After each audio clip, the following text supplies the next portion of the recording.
오늘 이 시간 우리에게 주실 하나님의 말씀은 에스라서 7장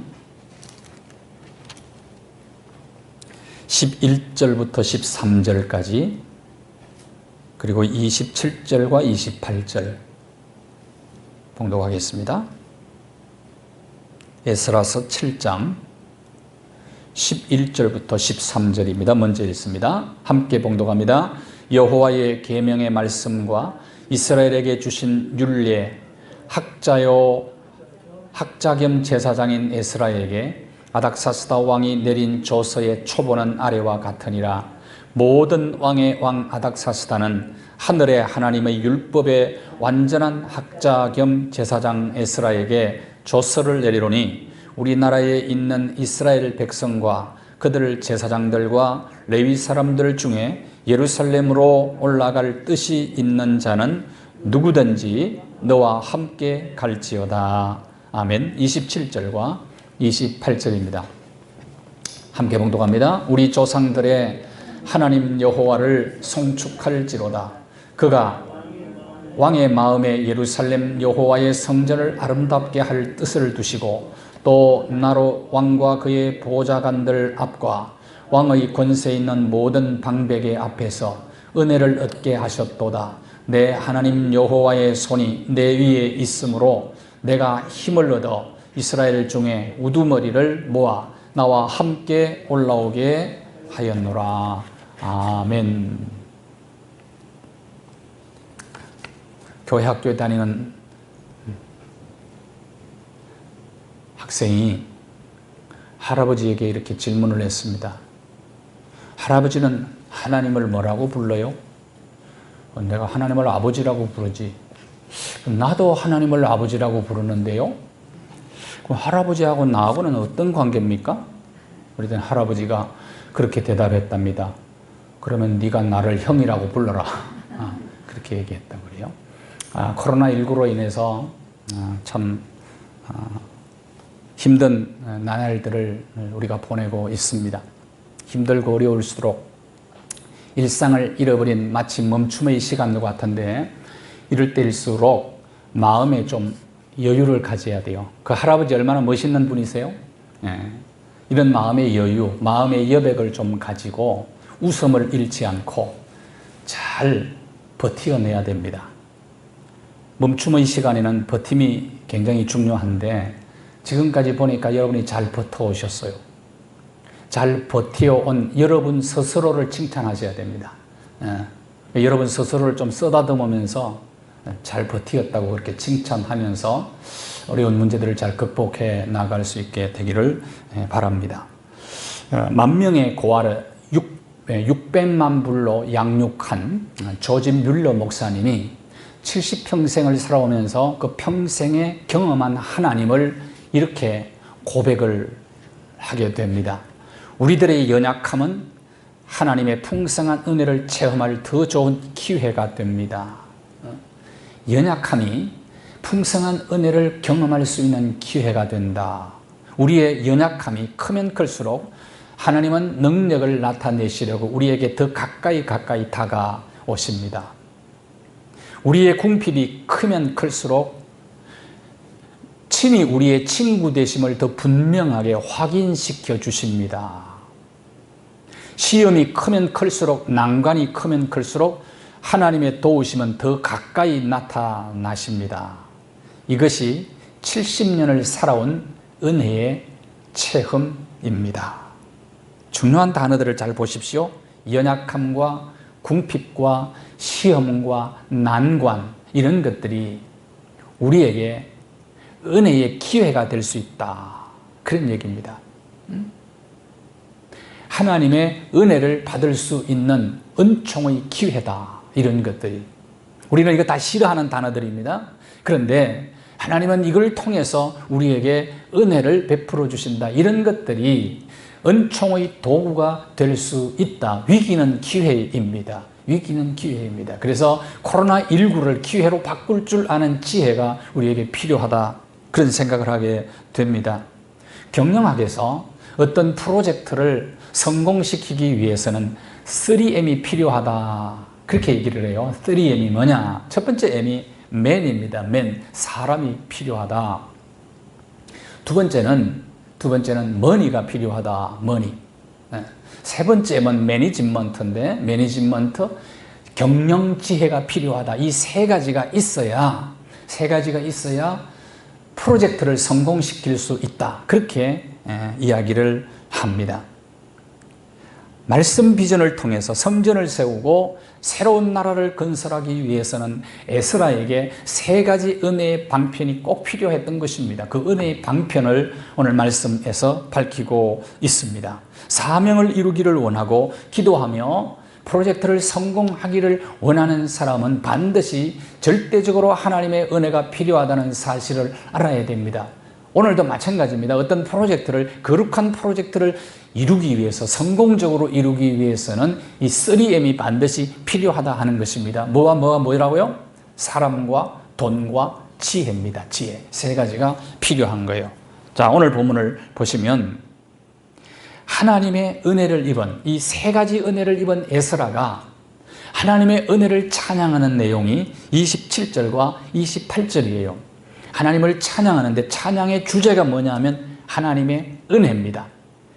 특별히 이 세 가지 은혜를 주신 하나님을 찬양하고 있습니다. 첫 번째 은혜가 무엇일까요? 그 은혜의 방편 중에 첫 번째 은혜는 사람의 은혜라 그렇게 보십니다. 무슨 은혜라고요? 사람의 은혜, 사람의 은혜. 자, 에스라가 어떤 사람의 은혜를 받게 되었는가? 본문 28절은 이렇게 얘기합니다. 나로, 에스라가 얘기합니다. 내가 이런 은혜를, 사람의 은혜를 입게 되었다라고 얘기하면서 왕과, 어떤 왕을 얘기합니까? 페르시아의 아닥사스다 왕입니다. 아닥사스다 왕과 왕의 보좌관들과 왕의 앞에서 권세 있는 사람들, 고관 대작들로부터 은혜를 입게 해주셨다. 그렇게 얘기해요. 여러분, 페르시아의 왕은 오늘날 트럼프와 같은 사람입니다. 그 시대에는 트럼프와 트럼프의 행정 장관들과 그리고 모든 권세 있는 사람들이 다 누구를 도와주었다고요? 에스라를 도와주었다. 자신을 도와주었다. 이것은 하나님의 은혜였다. 사람을 통해서 하나님께서 내게 이런 은혜를 베풀어 주셨다. 아닥사스다 왕이 조서를 내렸는데 오늘 본문에 이렇게 얘기합니다. 이렇게 은혜를 입었던 것은 여호와의 손이 내 위에 있어서 내게 힘을 주셨다. 그렇게 얘기를 하는 거예요. 이스라엘 중에도 우두머리들, 함께 협력할 수 있는 사람들을 하나님께서 다 붙여주셨다. 그런 고백을 하고 있습니다.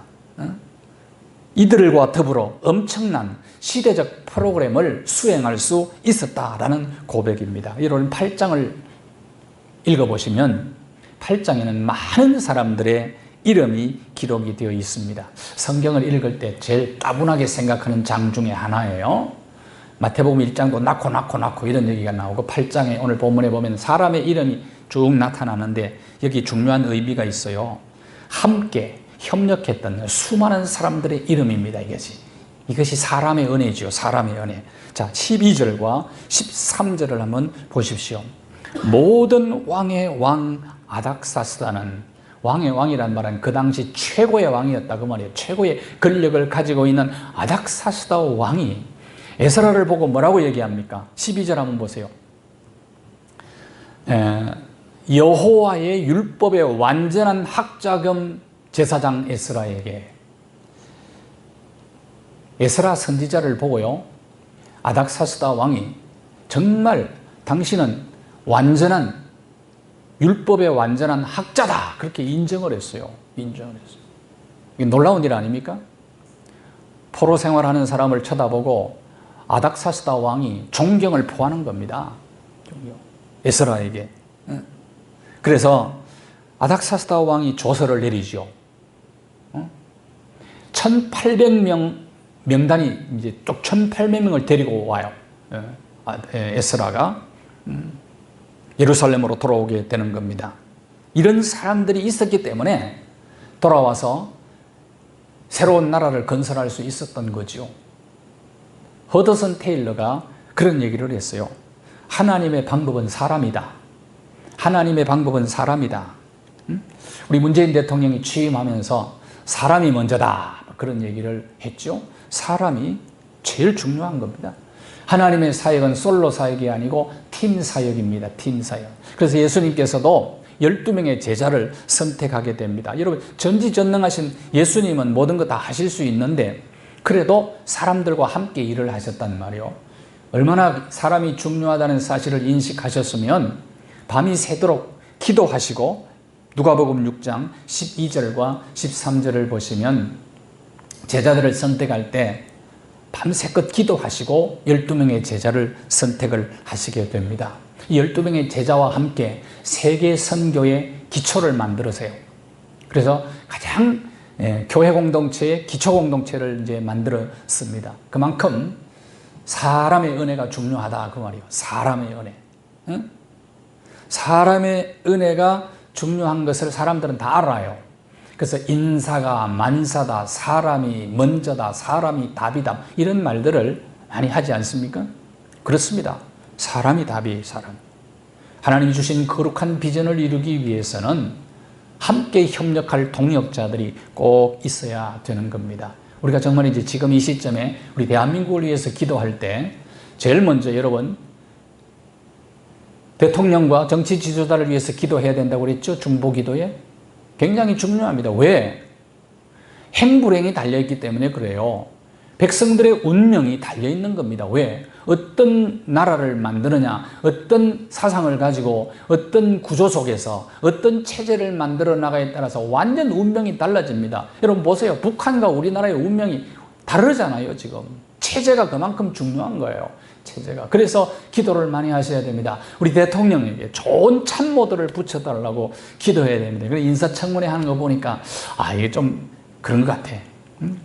중요한 자리인데 너무 좀 지혜가 좀 부족하지 않나요? 그러니까 이런 좋은 사람들을, 사람의 은혜를 받게 해달라고 여러분 좀 기도하셔야 됩니다. 기도하셔야 돼요. 대통령을 비판만 하지 말고 위하여 기도 많이 하십시오. 기도를 하셔야 돼요. 한국교회 지도자들을 위해서 기도하십시오. 지도자들도 교회의 부교육자들과 동력을 잘해야 됩니다. 부교육자들과 갈등 있는 교회가 한두 군데가 아니에요. 부교육자들과도 좋은 통역을 할 수 있도록 해야 되고, 목사와 교인들이 아름다운 협력이 이루어질 아름다운 동력이 이루어지게 해달라고 기도하셔야 되고, 여러분 남편이 직장에 가가지고 좋은 직장의 상사를 만나고 동료를 만나고 부하를 만나도록 기도하셔야 되고, 여러분의 자녀가 좋은 선생님과 친구를 만나게 해달라고 기도하셔야 됩니다. 사람의 은혜만큼 중요한 게 없어요. 사람의 은혜만큼.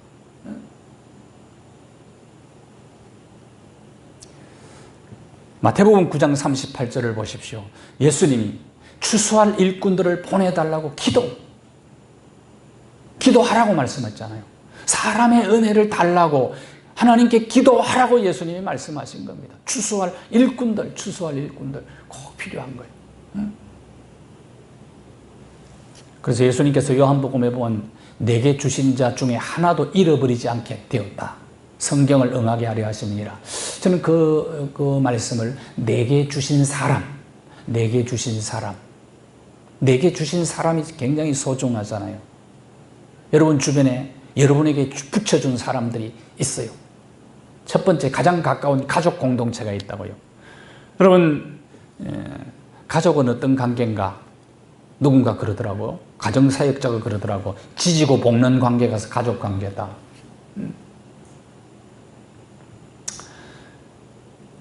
근데 왜 붙여줬을까요? 그 사람들. 내게 주신 사람들이란 말이에요. 내게 주신 사람들. 그 내게 주신 사람들한테 잘해야 돼요. 이것부터 잘하셔야 됩니다. 또 공동체 속에서 미운 사람이 있어요. 함께하고 싶지 않은 사람도 얼마든지 있을 수가 있습니다. 그러나 그들을 내게 붙여준 사람이라고 생각하고 섬겨야 되지 않겠어요? 사랑해야 되지 않겠어요? 모든 사람은 하나님이 내게 붙여준 사람, 하나님이 내게 이끌어 주신 사람이라고 생각하면 함부로 그들을 대할 수가 있겠습니까? 그렇잖아요. 그들이 사람의 은혜인데 말이죠. 내게 붙여준 하나님의 사람의 은혜인데 그들을 통해서 하나님은 일을 하시기를 원하십니다. 내 마음에 쏙 드는 사람만 붙여주는 게 아니라니까요. 사람의 은혜가 첫 번째 중요하고 두 번째 은혜가 뭐라고요? 물질의 은혜입니다. 돈입니다. 돈. 머니예요. 머니. 자, 16절에서 18절을 보십시오.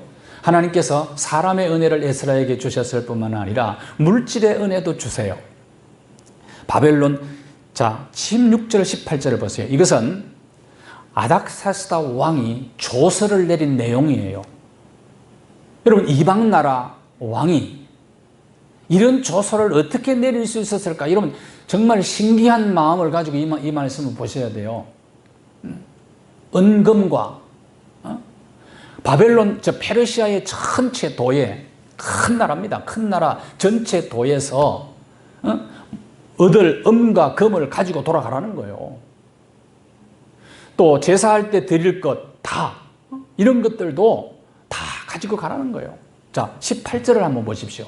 18절 마지막에 보세요. 이 모든 것들은 하나님의 뜻을 따라 써라, 그렇게 얘기합니다. 써라. 그 다음에 보실까요? 그 다음 순서를 됐습니다. 그걸 두시고, 자, 이것은 하나님께서 주신 프로젝트를 수행할 때 하나님께서 물질의 은혜를 주었다는 거예요. 물질의 은혜. 믿음만 있으면 됩니까? 네? 뭐든지 믿습니다 하고 하면 됩니까? 하나님의 일도 돈이 없으면 못하게 돼 있어. 그래서 돈은 굉장히 중요한 것입니다. 이따금씩 드라마를 볼 때 그런 어떤 문제를 막 해결하려고 돈 봉투를 마련해가지고 얼마면 돼? 그럴 때가 있죠. 얼마면 돼? 돈에 힘이 있습니다. 김동윤 씨가 교회성장연구소에서 펴낸 책인데, 김동윤 씨가 쓴 책 중에 솔직히 말해서 예수님 다음으로 돈이 좋아요, 그런 책이 있습니다. 이분이 시카고에서 공인 회계사를 하면서 재정 전문가로, 크리스찬 재정 전문가로 활동하고 있는 분인데, 그 참 제목이 재미있는 것 같아. 솔직히 말해서 예수님 다음으로 돈이 좋아요. 돈이 좋아요. 왜냐하면 돈의 힘 때문에 그런 겁니다. 그것이 있어야 가능한 거죠.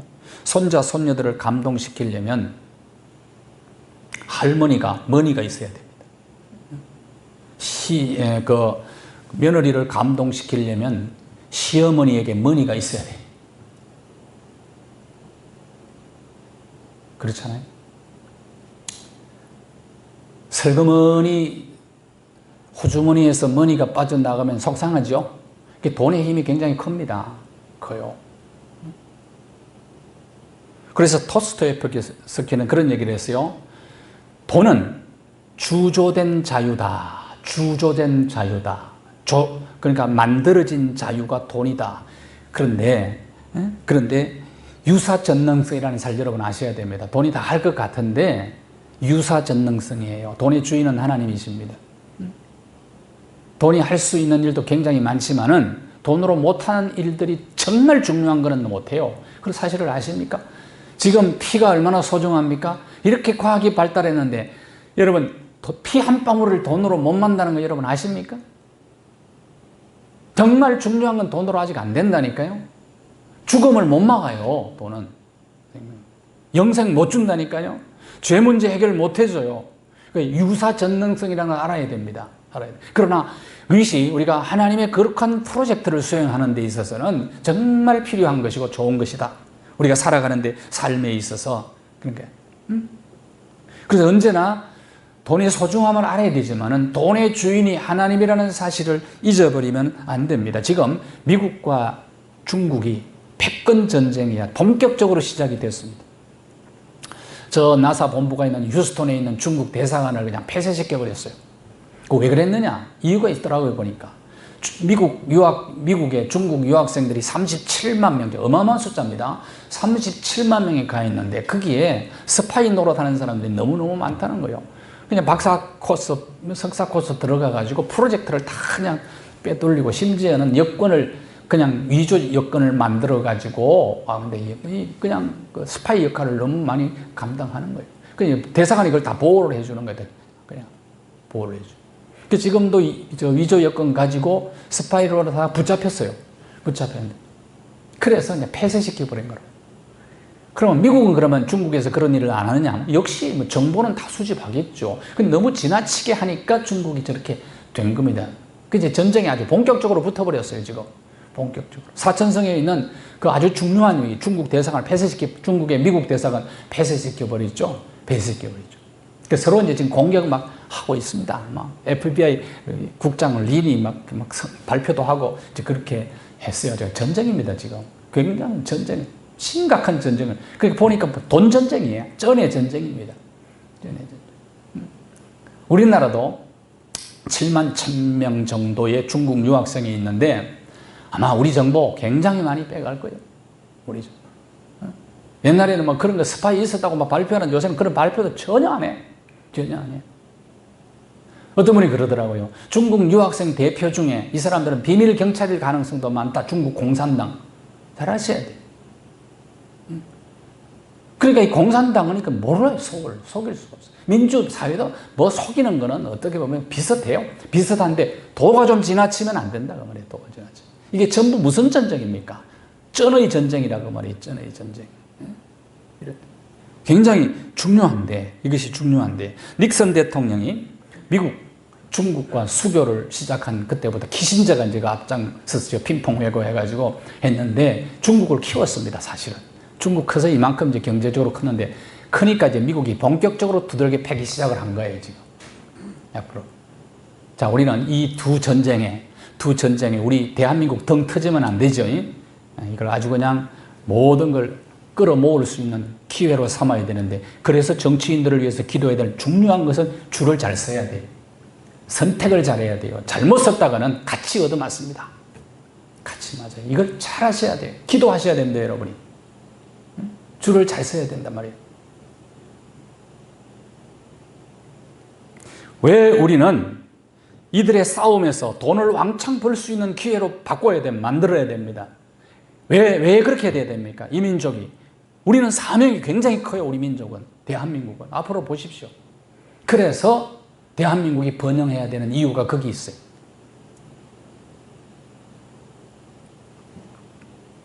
허드슨 테일러가 그런 얘기를 했어요. 하나님의 방법으로 하는 하나님의 일에는 하나님의 공급이 결코 결핍한 적이 없었다. 중국 내지 선교 하신 분이시죠. 지금도 이 OMF 선교회는 이 선교회의 선교 전략을 그대로 따르고 있습니다. 믿음 선교를 페이스 미션이라고 그러는데 믿음 선교를 하고 있어요. 자, 하나님께서 어느 곳으로 선교를 가라고 명령을 하세요. 근데 이들은 남에게 도움을 요청을 하지 않는다고 그래요. 기도하는 거예요. 프로젝트 가지고 기도하면 어떻게 기도하느냐? 하나님께서 여기에 필요한 물질을 채워주시면 허락인 줄 알고 가겠습니다. 그럼 채워지면 가는 거예요. 그래서 믿음 선교를 하니까 열매도 굉장히 많이. 오늘도 똑같은 전략을 가지고 선교하는 OMF 선교단체가 있어요. 아주 우리도 본받아야 되는데 우리의 생을 살아갈 때 앞으로 여러분이 이 믿음 선교의 훈련을 좀 해볼 필요가 있어요. 하나님의 방법으로 하는 하나님의 일에는 하나님께서 필요한 것을 부족함 없이 채워주신다고 하는 그 믿음입니다. 자, 에스라 7장 19절과 20절을 보십시오. 아닥사스다 왕이 에스라에게 조서를 내릴 때 어디까지 오픈하느냐면 왕궁 창고도 오픈해줘요. 왕궁 창고. 여러분 놀랍지 않습니까? 페르시아 대제국에 왕궁 창고를 열어서 필요한 걸 가져가라는 거예요. 필요한 만큼. 세상에 이런 일이 어디 있어요? 이것이 하나님의 은혜였다. 여러분 중요한 것은 돈이 아니에요. 정말 중요한 것은 내가 하나님 앞에 이 일을 감당할 만한 사람인가, 하나님이 기뻐하는 사람인가, 거룩한 일에 하나님이 나를 쓰시는가 하는 게 중요한 거예요. 그러면 물질은 하나님께서 따라오게 만들어 주신다는 거예요. 바벨론 온 도에서 필요한 것을 걷어가라고 얘기를 했을 뿐만 아니라 그런 궁중 창고까지 열어가지고 필요한 걸 가져가라는 이런 이 일을 누가 하시느냐 그 말이죠. 누가? 이런 믿음 사역이라고 그러죠. 믿음 사역을 우리 몸에 익히도록 좀 훈련할 필요가 있습니다. 우리가 인생을 살아갈 때에 결혼할 때 저는 대학원을 이제 다녔는데 굉장히 어려웠어요. 근데 이제 우리 집사람이 저희 고모부님이 목회하는 교회의 담임 목사, 우리 집사님 다니는 교회 이제 담임 목사 고모부였는데 이제 고모부가 소개를 해가지고 결혼을 하게 됐는데 집사람한테 그러더래요. 앞으로 목회할 사람이 아니고 형님하고 무역할 사람이라 그러더래요. 그러니까 그래서 아마 시집 온 것 같아 보니까.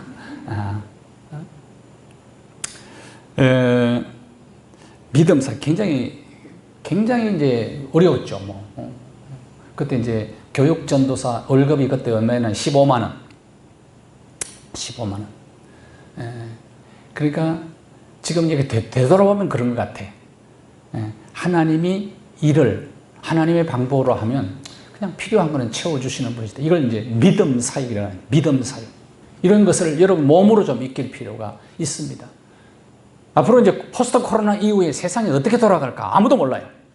아무도 몰라요. 뭐 세미나를 얼마나 많이 하는지 몰라요. 그런데 제가 보니까 전부 추상적 얘기만 하는 거예요. 아무도 모릅니다. 누가 알아요, 그거를? 하나님만이 아시지. 그러니까 이걸 훈련하셔야 된다니까. 믿음 사역을 날마다 실습하며 훈련하셔야 돼. 빌립보 4장 19절 같이 읽겠습니다. 빌립보 4장 19절. 이런 어떤 믿음이 우리에게 필요한 겁니다. 시작.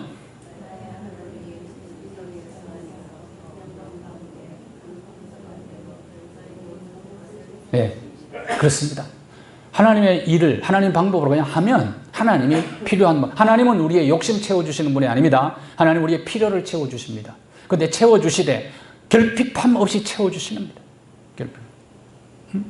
그러니까 거룩한 일에 사명자의 길을 걸어가면 물질은 따라온다. 이 믿음 가지고 사는 겁니다. 이게 물질의 은혜입니다. 세 번째 마지막 은혜가 바로 지혜의 은혜입니다. 그걸 경영의 원리라고 그러죠. 매니지먼트, 지혜의 원리입니다. 자, 아닥사스다 왕이 에스라에게 한 말을 한번 들어보세요. 7장 25절입니다. 이건 아닥사스다 왕이 에스라에게 조서를 내리며 한 얘기예요. 자, 한번 같이 읽어볼까요? 다시 25절입니다. 25절 시작. 에스라여, 너는 내 손에 있는 내 하나님의 지혜를 따라. 자, 이거 잘 보세요. 에스라에게 아닥사스다 왕이 뭐라고 한 말을 했느냐를 잘 보시라고 읽어보라고 한 겁니다. 너는 에스라에게 너는 내 손에 있는 내 하나님의 지혜. 에스라의 손에는 뭐가 있다고요? 아닥사스다 왕이 볼 때 에스라는 손에 하나님의 지혜를 쥐고 있는 사람이다. 이렇게 본 겁니다. 이렇게 본 겁니다.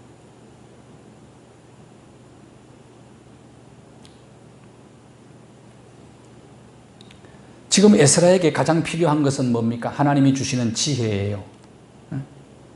우리는 지금 지식 정보화 시대에 살아가고 있습니다. 지식과 정보가 굉장히 중요해요.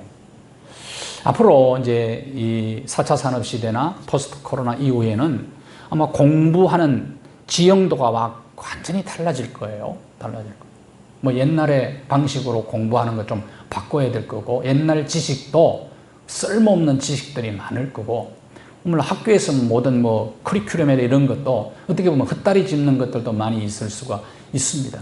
지금은 그런 것 같아요. 지식과 정보가 넘쳐나는데 정말 필요한 지식과 정보를 누가 빨리 찾아서 활용하느냐, 이거 싸움입니다. 이거 싸움이에요. 지식과 정보는요, 얼마든지 노력하면 공부하면 얻을 수 있어요. 그런데 지혜는 그렇지 않습니다. 요즘은 정말 좋은 선생님이 구글과 유튜브입니다.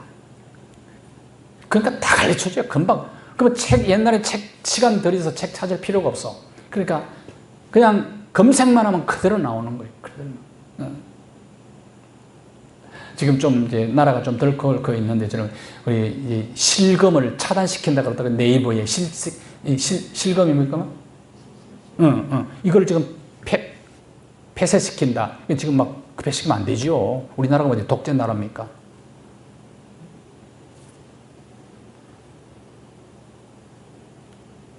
이런 걸 보면 여러분이 어떤 그런 면에서 분노할 줄 알아야 돼요. 그런 면에. 우리나라가 그렇게 하면 안 되죠. 자유침해거든요. 국회에서 지금 차별법 금지, 이거 우리 아마 기독교 교단에, 우리 교단도 적극적으로 지금 앞서고 있고요. 그거 되면 안 됩니다. 그거 되면 역차별, 이거 자유를 잃어버리는 게 굉장히 많아져요. 그래서 특별히 교회는 탄압을 받게 돼 있어. 근데 목숨 걸고 이건 막아야 됩니다. 목숨 걸고. 이제 그런 부분에 그러니까 이런 것도 이제 지식 정보인데요. 여러분 잘 아셔야 돼요. 지식과 정보는 공부하면 얼마든지 얻을 수가 있는 건데, 지혜는 노력 갖고는 안 되죠. 어떻게 해야 됩니까? 성경에 기도하라 그랬죠. 야고보 1장 5절에 하나님 앞에 기도해라. 지혜가 부족하면 기도하라. 그러면 지혜를 주시리라. 솔로몬이 어린 나이에 왕이 되고 난 다음에 뭐 어떤 사람은 13살에 되었다, 17살에 되었다, 20살에 되었다, 이렇게 학자들이 많은데 어쨌든 아주 어린 나이에 왕이 됩니다. 그러니까 하나님 앞에 지혜를 구하지요. 지혜. 듣는 마음 달라고. 열왕기상 3장 11절과 12절을 보십시오. 듣는 마음을 종에게 주십시오. 듣는 마음. 선악을 분별하게 해 주옵소서. 그렇게 기도하지 않습니까? 그랬더니 하나님이요, 지혜를 구하는 솔로몬에게, 야, 너 정말 내 마음에 쏙 맞는 거 구하는구나. 대부분의 사람들이 뭘 구합니까? 오래 살게 해달라고, 건강하게 해달라고, 부자 되게 해달라고 그렇게 구하고 전쟁에서 승리하게 해달라고 기도하는데 너는 지혜를 구하는구나. 지혜를. 그래서 네가 구하지 않는 것까지 다 주겠다. 지혜에 있어서는 전무후무한 그런 왕이 됩니다. 여러분이 순간순간 하나님께 지혜를 구하면서 사명을 감당하시기를 바랍니다. 그러면 가정도 교회도 사회 다 달라지게 돼 있어요. 또 우리 특히 이제 정치 지도자들이 순간순간 하나님의 지혜를 구하며 기도하면서 나라를 다스리면 이 나라가 달라질 거예요. 이 지혜가 필요한 것입니다. 지혜의 원천은 하나님이십니다. 하나님이 주시는 지혜가 인생의 마스터 키가 되는 거예요. 솔로몬의 재판을 아시지 않습니까? 스바 여왕이요, 솔로몬에게 지혜를 배우려고 엄청난 금은 보화와 향품을 가지고 갖다가 바치면서 스바 여왕이 와가지고 뭐라고 얘기합니까? 소문 듣고는 안 믿었는데 와서 보니까 소문보다 훨씬 당신의 지혜가 큽니다. 그러니까 모든 문제를 해결할 수 있는 마스터 키가 될 수가 있어요. 지혜가. 그래서 지혜를 구하는 겁니다. 잠언 9장 10절 말씀, 잠언 9장 10절 같이 읽을까요? 시작. 여호와를 경외하는 것이 지혜의 근본이요 거룩한 자를 아는 것이 명철이니라. 명철이니라. 지혜의 원천은 하나님이십니다. 그런데 그 지혜를 예수 그리스도를 통해서 우리에게 주세요. 예수님은 어떤 분입니까? 많은 지혜를 가지고 이 땅에 오신 분이시죠. 요한복음 1장 16절에 보면 은혜 위에 은혜라 그런 말씀을 합니다. 요한복음 1장 16절 예수 그리스도를 은혜 위에 은혜라 그렇게 표현을 했어요. 수많은 은혜를 가지고 오신 은혜의 주체이신 예수 그리스도, 그분이 내 인생의 주인이 되시고 그분의 다스림을 받을 때 우리는 지혜를 얻을 수가 있습니다. 프랑스 신부님인데 아베 피에르라는 분이 엠마우스 운동을 하는 분이었어요. 엠마우스 운동은 뭐냐 하면 집 없는 사람들에게 거처를 마련해 주는 것입니다. 그런 운동을 하는 분인데 어느 날 어떤 사람이 자살하겠다고 해서 급히 누군가가 달려와가지고 이제 보고를 합니다. 누군가가 자살을 하려고 해요. 그러더니 이 신부님이 달려가서 왜 자살하려고 하느냐라고 물었습니다. 그랬더니 이 사람이 자기 살아온 얘기를 쭉 하는 거예요. 나는 과로 태어났습니다. 보육원에서 내가 이런 고생을 하며 자랐습니다. 보육원에서 나온 이후에도 많은 어려움과 고난을 겪으면서 내가 살아왔습니다. 결혼하면 행복할 줄 알고 결혼을 했는데 마누라가 집을 나가버렸습니다. 나는 돈도 없습니다. 살아갈 이유가 없습니다. 그래서 나는 죽어야만 됩니다. 그 신부님이 이 사람을 보고 얘기합니다. 그래, 듣고 보니까 죽고 싶은 당신의 마음을 이해할 수가 있겠구만. 그런데 당신 죽기 전에 나 좀 도와줘. 내가 하는 일을 좀 도와주고 죽어. 그 사람이 그 신부님 도우러 갔어요. 도우러 가다. 엠마우스. 근데 이 사람이 열심히 일을 도우다가, 신부님 일을 도우다가 엠마우스 운동의 기초 멤버가 돼요. 초기 멤버가 됩니다. 초기 멤버. 내가 가진 것 가지고 한 거예요, 그냥. 몸뚱어리 가지고. 가진 거는 없으니까. 그러면서 남에게, 집 없는 사람에게 거처를 말해주는 이런 일을 하면서 삶의 의미와 보람을 찾게 된 거죠. 내가 가지는 내가 할 수 있는 일로 이웃을 섬길 때 비로소 인생의 보람을 찾게 되는 겁니다. 모든 것이 은혜의 방편이 될 수가 있어요. 은혜의 방편.